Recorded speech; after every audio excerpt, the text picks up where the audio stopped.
World T V, سب پہ نظر، اندر کی خبر۔ رحیم ایاک نعبد و ایاک نستعین۔ میں سب سے پہلے تو چیف منسٹر پنجاب عثمان بزدار میں آپ کو آج سب کے سامنے خاص مبارک دینا چاہتا ہوں۔ مبارک یہ نہیں جو ابھی آپ سمجھ رہے ہیں کہ جو پیکج اناؤنس کیا اس کی مبارک نہیں، مبارک میں چیف منسٹر صاحب آپ کو اور پھر آپ کی جو ٹیم ہے، چیف سیکرٹری اور آئی جی پنجاب، جس طرح آپ نے یہ بڑے بڑے قبضہ گروپ کے محل گرائے ہیں، میں اس کے لیے خاص آپ کو مبارک دینا چاہتا ہوں۔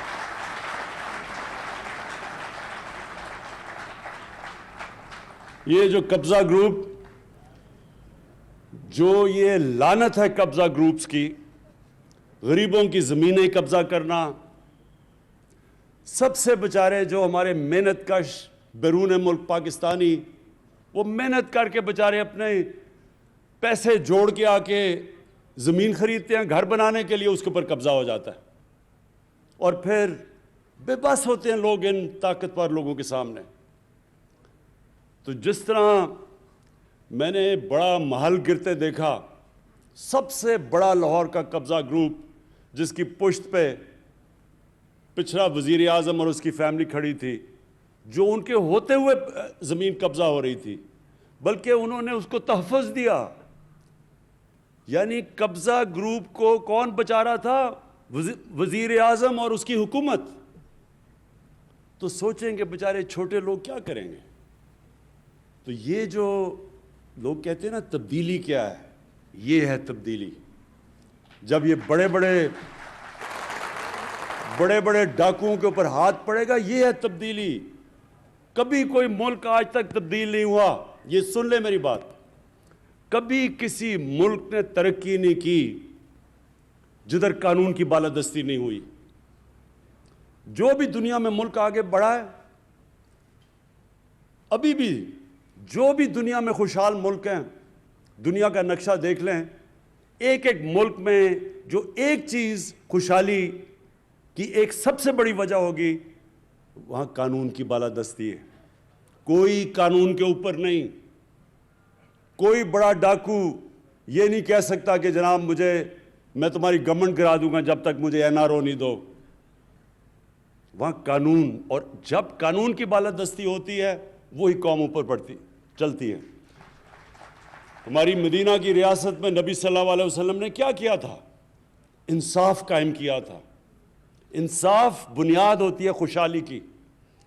تو چیف منسٹر صاحب، میں نے تو یہ خاص کہنا تھا کہ لوگ سمجھتے ہیں کہ جی دیکھیں بڑا شرمیلا سا چیف منسٹر ہے، کوئی زیادہ تقریریں نہیں کرتا، شہباز شریف کی طرح اربوں روپے اپنے اشتہاروں پہ اپنے اوپر نہیں خرچ کرتا، بڑے 40 گاڑیوں کے کانوائے میں نہیں پھرتا۔ لیکن یہ اصل کام ہے کرنے کا۔ اور آج ساہیوال میں مجھے خاص طور پہ خوشی ہے کہ ہم نے یہ جو پروگرام شروع کیا، یہ چیف منسٹر صاحب اور ہم نے ڈسکس کیا کہ ہم اب ڈویژن بائی ڈویژن جائیں گے، اور جو علاقے پیچھے رہ گئے ہیں باری باری ہم نے ایک علاقے کو اٹھانا ہے اور پوری طرح، یعنی اس کی ہر طرح اس علاقے میں ترقی کیسے ہم کروا سکتے ہیں۔ تو آج ایک پورا پیکج لے کے آئے ہیں ہم اپنے ساتھ۔ چیف منسٹر صاحب نے اپنا پیکج دیا ہے، اور اس میں بڑی زبردست چیزیں جو پہلی دفعہ ساہیوال میں ہوئی۔ دیکھیں، عام آدمی، سب سے زیادہ عام آدمی کی ضروریات کیا ہوتی ہیں؟ سب سے امپورٹنٹ چیز ہے عام آدمی کو کہ اگر اس کے گھر میں بیماری ہو اور اس کے پاس پیسہ نہ ہو تو وہ ہسپتال میں جا کے اپنا علاج کروا سکے۔ جو صحیح طرح مجھے لگتا ہے سمجھ نہیں آئی، کیونکہ میں نے اتنی اس چھوٹے سے گروپ میں تالی بجتے نہیں دیکھا۔ ابھی میں بتاؤں کہ کس چیز پہ بجنی چاہیے تھی۔ فیصلہ یہ ہوا ہے کہ ساہیوال میں سارے لوگوں کو ہیلتھ انشورنس ملے گی 7.5 لاکھ کی۔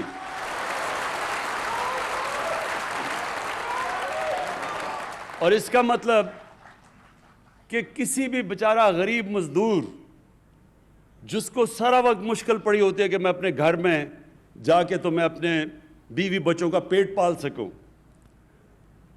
اور جب اس کے گھر میں بیماری ہوتی ہے اور پھر وہ سوچتا ہے کہ میں اب اپنے گھر میں بچوں کو کھانا کھلاؤں یا میں جا کے علاج کرواؤں، یہ میں آپ کو یقین دلا رہا ہوں کہ یہ جب کسی بھی گھر میں یہ جب مسئلہ آتا ہے وہ گھر اپنا سب سے مشکل وقت سے گزرتا ہے۔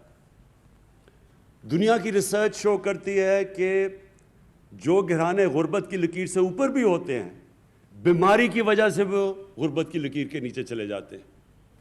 اور یہ شوکت خانم کینسر ہاسپٹل بنانے کی وجہ یہ تھی کہ کینسر کا علاج سب سے مہنگا ہے، تو تب میں نے سوچا کہ میں صاحب حیثیت تھا، مجھے اتنی مشکل پڑی اپنی والدہ کا علاج کروانے کے لیے، تو وہ جو بیچارے غریب گھرانوں میں گھر میں وہاں جب کینسر ہوتی ہے تو اس گھر کے اوپر کیا گزرتی ہے، کیونکہ کینسر کا تو بہت مہنگا علاج ہے۔ تو یہ جو ہیلتھ کارڈ شروع ہوا ہے ساہیوال سے، اور ڈی جی خان سب سے پنجاب کا غریب علاقہ ہے، ادھر سے شروع ہوا ہے تاکہ ان کو پہلے ہیلتھ انشورنس ملے، اور انشاءاللہ دسمبر تک سارے پنجاب کے لوگوں کے پاس ہیلتھ انشورنس آ جائے گی۔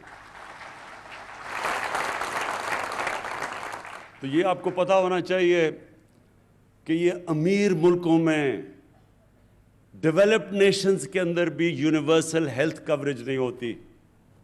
یہ اللہ کی بہت بڑی نعمت ہے، اور میرا یہ ایمان ہے کہ جو ہمارا ملک بنا تھا اسلامی فلاحی ریاست، وہ اس ویژن کی طرف اب جا رہا ہے کہ عام آدمی کا سب سے پہلے علاج، اس کے بعد تعلیم۔ اب پورا زور دینا اب تعلیم کے اوپر ہم نے، اور تعلیم سی ایم صاحب اس کے اوپر ہم نے خاص توجہ دینی ہے کہ جو عام آدمی سرکاری اسکولوں میں جس طرح کی تعلیم مل رہی ہے اس کو کیسے اپ گریڈ کرنا ہے۔ ہم نے فیصلہ کر لیا کہ ہم ایک کورس سلیبس پاکستان میں لے کے آئیں گے۔ یہ اپریل میں جو فیڈرل گورنمنٹ اور ہم نے اپنے دو جو صوبے جدھر ہماری گورنمنٹ ہے اور اب تیسرا گلگت بلتستان، ہماری پوری کوشش ہوگی کہ ایک کورس سلیبس سب کے لیے ہو، یعنی انگلش، یہ نہیں کہ انگلش میڈیم، اردو میڈیم، دینی مدرسے، ایک ہی ملک میں 3 سلیبس چل رہے ہیں، 3 کلچر چل رہے ہیں ایک ہی ملک میں، تو انشاءاللہ ایک ہی سلیبس، کورس سلیبس سارے ملک میں اپریل سے شروع ہوگا۔ اس سے سب سے فائدہ ہوگا غریب گھرانے کے بچوں کو، اسکول کے بچوں کو اوپر آنے کے لیے ان کو موقع ملے گا۔ ابھی یہ موقع ہی نہیں مل سکتا کیونکہ ان کو وہ تعلیم ملتی ہے کہ وہ اوپر ہی نہیں آ سکتے، تو یہ دوسری ہماری کوشش ہے۔ اور یہ جو ثانیہ نشتر نے احساس پروگرام کی آپ کو جو چیزیں بتائیں، میں آپ کو سمجھانا چاہتا ہوں کہ احساس پروگرام ہے کیا۔ دیکھیں، ہر ملک میں ایک لفظ انگریزی میں استعمال کرتے ہیں سیفٹی نیٹ، کہ جو نچلا طبقہ ہے اس کے لیے، غریب لوگوں کے لیے، ہر ایک جو فلاحی ریاست ہے، مثلا ڈنمارک ہے، سویڈن ہے، ناروے، یورپ کے اندر بھی زیادہ تر ملکوں میں، انگلینڈ کے اندر ایک سیفٹی نیٹ ہوتا ہے کہ غریب آدمی اگر بیمار ہوتا ہے تو اس کو مفت علاج کی سہولت ہو۔ دوسرا کہ وہ بچوں کو تعلیم دے سکے، اگر اس کے پاس پیسہ نہیں تو مفت تعلیم اس کو بچوں کو ملنی چاہیے۔ تیسری چیز، وہ اس کے لیے حکومت روزگار کے موقع دے کہ اگر وہ بے روزگار ہوتا ہے تو کوئی نہ کوئی ایسا حکومت کے پاس پروگرامز ہونا چاہیے کہ وہ روزگار دے، جو کہ ابھی آپ کو ثانیہ نے بتایا کہ اور یہ کامیاب جوان کے سستے قرضے، جس طرح یہ ٹریکٹر دیے ہیں، یہ اس طرح کی گورنمنٹ کے پاس پروگرامز ہونے چاہیے سہولتیں دینے کے لیے جب کہ بے روزگاری ہو۔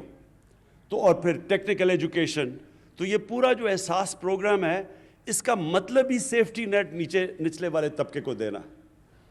اور آج میں کل ٹی وی پروگرام دیکھ رہا تھا تو میں اس وقت لبنان میں لوگ سڑکوں کے اوپر ہیں، توڑ پھوڑ ہو رہی ہے، یعنی ٹیئر گیس پھینکی جا رہی ہے. تو میں دیکھ رہا تھا کہ ان کا مطالبہ کیا ہے.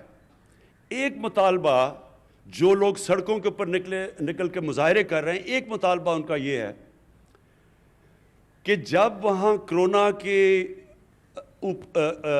کو روکنے کے لیے لاک ڈاؤن لگایا گیا لیبنان میں، تو گورنمنٹ نے جو پیسے بانٹے اس ٹائم پہ، انہوں نے کہا وہ پیسے صحیح نہیں بانٹے گئے، سیاسی بنیاد کے اوپر پیسے بانٹے گئے. اور وہ لوگ احتجاج کر رہے ہیں کہ منصفانہ اور شفافیت سے وہ پیسہ نہیں بانٹا گیا، اس لیے وہ سڑکوں پہ ہیں. ہم نے تھوڑے سے وقت میں اور یہ احساس پروگرام کے ذریعے ہم نے 180 ارب روپیہ بانٹا. 180 ارب روپیہ یہ جب لاک ڈاؤن لگا تھا، اور 180 ارب روپیہ بانٹا. ایک آدمی نے سارے پاکستان میں نہیں کیا کہ سیاسی بنیاد پہ پیسے بانٹے گئے. سب نے تسلیم کیا، ہمارے مخالفین نے تسلیم کیا. حیرت کی بات یہ ہے کہ سندھ میں جو ہمارا صوبہ نہیں ہے، وہاں سندھ کی آبادی سے زیادہ پیسے بانٹے گئے، حالانکہ پیپلز پارٹی کا صوبہ تھا، کیونکہ صرف اور صرف میرٹ کے اوپر ڈسٹریبیوشن ہوئی. تو یہ جو آپ کا بھی پروگرام ہے عثمان ڈار کامیاب جوان کا، اس میں جتنی میرٹ ہوگی اتنا یہ پروگرام کامیاب ہوگا. جو لوگوں کو آپ پیسے جو چیزیں بانٹیں گے، یہ جس طرح آپ نے یہ جو ٹریکٹرز کا کہا، اور جو آپ بھی باقی قرضے دے رہے ہیں تاکہ لوگ اپنی بزنسز شروع کر سکیں، تو اس کے اوپر مجھے پتہ ہے آپ کا سارا سسٹم، اور اس لیے مجھے اعتماد ہے کہ اس میں لوگ جو بھی اس کا فائدہ اٹھائیں گے وہ میرٹ کے اوپر، اس کے اندر کوئی کسی قسم کی سیاسی افیلیشن یا کوئی فیورٹزم نہیں ہوگی. اور یہی وجہ سے انشاءاللہ آپ کا پروگرام بہت کامیاب ہوگا. اور یہ ایک منٹ اور میں جو امین اسلم جو آپ نے ابھی کیا، ایک بات کر لو بات.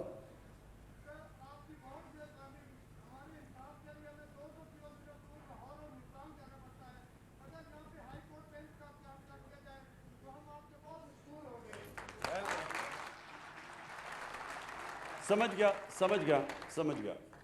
یہ بالکل ٹھیک ہے. دیکھیں ہماری کوششیں جو لوکل گورنمنٹ سسٹم بھی اب ہمارا تحریک انصاف لے کے آ رہی ہے، بالکل ایک نیا لوکل گورنمنٹ سسٹم ہے. ساری اس کی کوشش یہ ہے کہ جو پاور ہے وہ نیچے تک جائے یا ڈیوالو کرے. تو جتنی لوگوں کی سہولتیں ان کے گھروں میں مل سکتی ہیں، ان کے بلکہ گاؤں کی سطح پہ مل سکتی ہیں، شہروں کے اندر مل سکتی ہیں، اتنا ہی بہتر نظام ہوتا ہے. تو جو آپ دیکھیں گے کہ جو ہمارا گورننس کا سسٹم لے کے آ رہے ہیں، جو نیا بلدیاتی نظام ہے، جو انشاءاللہ اسی سال جب الیکشن ہوں گے، تو آپ یہ دیکھیں گے کہ جو زیادہ تر لوگوں کے مسئلے مسائل ہیں وہ ان کے گھروں میں حل ہوں گے. اور یہ جو آپ بات کر رہے ہیں انصاف کی، کیونکہ اس میں عدلیہ سے ہمیں کنسلٹ کرنا پڑتا ہے، یہ ایڈمنسٹریٹو ایشو نہیں ہے، یہ ہمیں عدلیہ سے کنسلٹ کرنا پڑے گا. ضرور ہم بات کریں گے. میرا اپنا بالکل آپ سے میں اگری کرتا ہوں اس چیز کے اوپر کہ لوگوں کو اتنی دور جانا نہیں چاہیے انصاف لینے کے لیے. ان کو جتنا بھی ڈیوالو کریں ہائی کورٹس تو اتنا فائدہ ہوگا. اور جو میں اب جو تیسری چیز پہ آنا چاہتا ہوں، امین اسلم نے جو بھی آپ سے باتیں کی، یہ بھی بہت اہم باتیں ہیں. پاکستان میں ہم نے کبھی ان چیزوں کے اوپر توجہ ہی نہیں دی. ماحولیات کسی نے پرواہ ہی نہیں کی. میں جب چھوٹا سا تھا تو میں یہ چیچا وتی کے جو بڑا جنگل ہوتا تھا، یہاں میرے ماموں شکار پہ مجھے لایا کرتے تھے جب میں 8-9 سال کا تھا. مجھے تب سے یاد ہے بڑا گھنا جنگل تھا. آہستہ آہستہ سارے جنگل ہی ختم ہو گئے. بڑے بڑے جنگل تھے، بڑے بڑے درخت تھے. ٹمبر مافیا نے وہ چھانگا مانگا کا جنگل، اس میں سارے بڑے درخت چلے گئے. یہ دیپال پور میں جنگل تھا وہ گیا. میاں والی میں بہت بڑا جنگل تھا کندیاں، وہ ختم ہو گیا. تو اب جو ہم کوشش کر رہے ہیں کہ ہم اب پھر سے پاکستان میں جنگلات اپنے اگا رہے ہیں، اور اس کے علاوہ پوری طرح ایک ریفارسٹیشن، یعنی ایک جو 10 ارب 10 بلین ٹری سونامی، یہ اب انٹرنیشنل پروگرام اکنالج کیا جا رہا ہے۔ اس کے اوپر اب ہم ہر جگہ، پہلے تو وہ سارے جنگل ان کے اوپر قبضے ہوئے تھے، تو وہ قبضہ کا تو آپ کو پھر سے میں نے کہہ دیا کہ عثمان بزدار نے تو جہاد کر دیے قبضہ کے اوپر، تو انشاءاللہ جنگلات کے بھی سارے قبضے چھڑائیں گے۔ اور اس کے بعد ایک بس تو امین اسلم، ایک تو یہ بڑا زبردست آئیڈیا ہے کہ ہم پہلے جو سیوریج کو ویسٹ واٹر ٹریٹمنٹ پلانٹ بنائیں گے، جو کہ آج جس کی میں نے انوگریشن کی ہے، کہ یہاں یہ جو گندا پانی ہم اپنے دریاؤں میں پھینک دیتے ہیں، ہمارے وہ نیچے جا کے گراؤنڈ واٹر میں مل جاتا ہے، کسی نے آج تک پرواہ نہیں کی۔ ایک پاکستان کا بنایا ہوا ویسٹ واٹر ٹریٹمنٹ پلانٹ، وہ جو جس کی میں نے آج انوگریشن کی ہے، جو کہ 4 ارب کا امپورٹ کریں تو بنتا ہے، جو 40 کروڑ کا یہاں لوکلی بنا ہوا ہے، اور یہ انشاءاللہ ہم نے سارے پاکستان کی ڈسٹرکٹس میں لے کے جانا ہے۔ اس سے فائدہ کیا ہوگا؟ اس سے کیونکہ پانی کا آگے جا کے مسئلے آ رہے ہیں پاکستان میں، ابھی بھی آ رہے ہیں، تو وہ جو پانی ہے اس کو ٹریٹ کر کے، اور وہ جو پانی ٹریٹ کر دیں گے، وہ پھر اس سے جنگلوں کے اندر، جنگل اگانے کے اندر وہ پانی کو استعمال کریں گے، تو وہ پانی بھی گراؤنڈ واٹر یا ہمارا جو پینے کا پانی اسے متاثر نہیں کرے گا، اور اس پانی سے ٹریٹ کر کے تو اس کو ہم اپنے جو جنگلات، اب ہم پوری طرح کیمپین کرنے لگے ہیں، یہ جو جنگل آپ کے تباہ ہو گئے ان کو اگانے کے لیے اس پانی کو استعمال کریں گے۔ ساتھ ساتھ جو امین اسلم نے بات دوسری بھی کی کہ یہ بڑا افسوسناک ہے کہ سارے باہر سے کولا امپورٹ کرتے ہیں، وہ سارا کولا ادھر سے ٹرین میں آتا ہے ساہیوال تک۔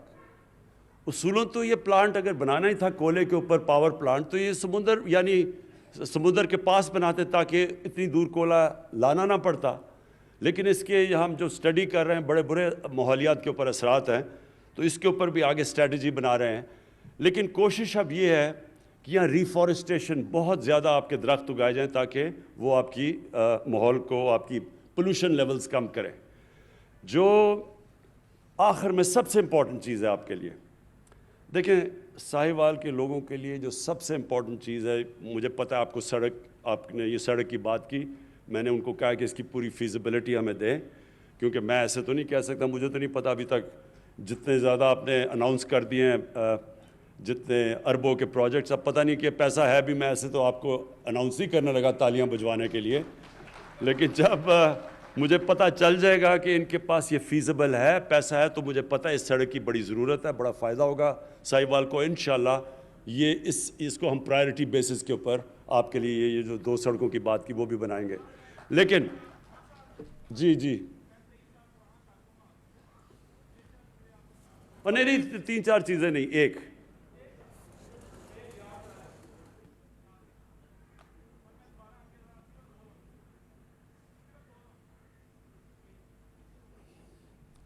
تین چار چیزوں کے لیے ٹائم نہیں ہے، ایک ہوتی تو میں سن لیتا۔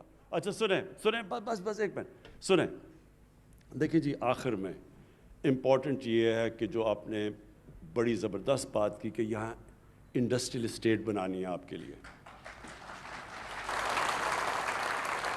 اصل روزگار نوجوانوں کو انڈسٹریل اسٹیٹ سے ملے گا۔ اس وقت پاکستان کو ہم بڑی دیر کے بعد انڈسٹریلائز کرنے کی کوشش کر رہے ہیں۔ اللہ کا کرم ہے کہ ہماری پالیسیز کی وجہ سے آج فیصل آباد میں، گجرانوالہ میں، سیالکوٹ کے اندر اس وقت ٹیکسٹائل کے لیے، ٹیکسٹائل فیکٹریوں کو ورکر نہیں مل رہے، مزدور نہیں مل رہے۔ ساری ٹیکسٹائل ہماری انڈسٹری اس وقت چل پڑی ہے، ہماری کنسٹرکشن انڈسٹری انشاءاللہ اٹھ گئی ہے۔ تو ہماری اب کوشش یہ ہے کہ انڈسٹریلائز، اور آپ کے لیے اس علاقے کے لیے وہ انڈسٹری جو ایگرو بیسڈ ہے اس کے اوپر اب ہم پورا کام کر رہے ہیں کہ آپ کی انڈسٹریل اسٹیٹ پوری ڈیولپ کریں۔ اس کے لیے ہم پورا کام کر رہے ہیں، زمین کا بھی ہم نے نشاندہی کر لی ہے، اور انشاءاللہ جو ٹرانسفارمیشن آئے گی فیصل آباد کی، وہ اصل میں جب آپ کی انڈسٹریل اسٹیٹ کام کرنا شروع کرے۔ میں اور ایگریکلچر اور زراعت کے لیے میں یہ کہنا چاہتا ہوں کہ ایک بڑی پالیسی لے کے آ رہے ہیں ہم، ایک لانگ ٹرم پالیسی پہلی دفعہ، کیونکہ اس وقت ہم نے اپنی جو اصل چیز اس کو اٹھانی چاہیے تھی پاکستان میں زراعت، اس کے اوپر توجہ ہی نہیں دی، نہ اس کے اوپر کوئی ریسرچ کی ہے. لیکن ہماری اس وقت خوش قسمتی یہ ہے کہ چائنا کے ساتھ اکنامک جو ہمارا سی پیک کا جو ان کے ساتھ اگریمنٹ یا سی پیک کے اندر اگریمنٹس چل رہی ہیں، اس کے اندر ہم نے اب ایگریکلچر کو اپنی زراعت کو شامل کر لیا ہے. تو چائنا سے یہ سمجھنا چاہیے کہ ان کی ریسرچ ہمارے سے بہت آگے نکل چکی ہے سیڈ ڈیولپمنٹ میں، لیکن خاص طور پہ لائف سٹاک، کیونکہ ساہیوال مشہور ہے، اپنی ساہیوال کی گائے مشہور ہے ہر جگہ. لیکن آپ کو پتہ ہونا چاہیے کہ جو چائنا کے اندر جو ان کی گائے دودھ دیتی ہے وہ 6 گنا زیادہ ہے پاکستان سے. تو یہ سوچ لیں کہ ہم اپنی اگر ساہیوال کے اندر ہی یہیں شروع کر دیں، اپنی گائے کی کوالٹی امپروو کرنی شروع کر دیں، اور ہمیں پورا مدد کرنے کے لیے تیار ہے چائنا، تو آپ سوچ لیں کہ یہاں دودھ کی پروڈکشن کدھر پہنچ سکتی ہے. اور پھر دوسرا جو ہماری جو زراعت کے اندر جو چائنا کے اندر پروڈکشن ہے، ان کی جو پیداوار ہے گندم میں، باقی جو ان کی کراپس ہیں، وہ ہمارے سے کئی گنا زیادہ ہے. تو ہم نے اب پوری ٹیکنالوجی کی طرف جانا ہے اور پوری توجہ دینی ہے کہ اپنی زراعت کو ہم اٹھائیں، کیونکہ 60s کے بعد جب وہ میکسی پاک آئی تھی اور ریولوشن آئی تھی ہماری زراعت کے اندر، اس کے بعد کبھی بھی توجہ نہیں دی گئی. تو ایک طرف آپ کے لیے انڈسٹریل اسٹیٹ بنا رہے ہیں، دوسری طرف انشاءاللہ اپنی زراعت کے اوپر پورا زور لگائیں گے. اور انشاءاللہ ساہیوال وہ جگہ ہے، میں ویسے آپ کو آخر میں بات کر دوں، ساہیوال وہ جگہ ہے جو میں اپنی زندگی کا پہلا ریپرزینٹیٹیو کرکٹ میچ 16 سال کی عمر میں ساہیوال میں کھیلا تھا. شکریہ.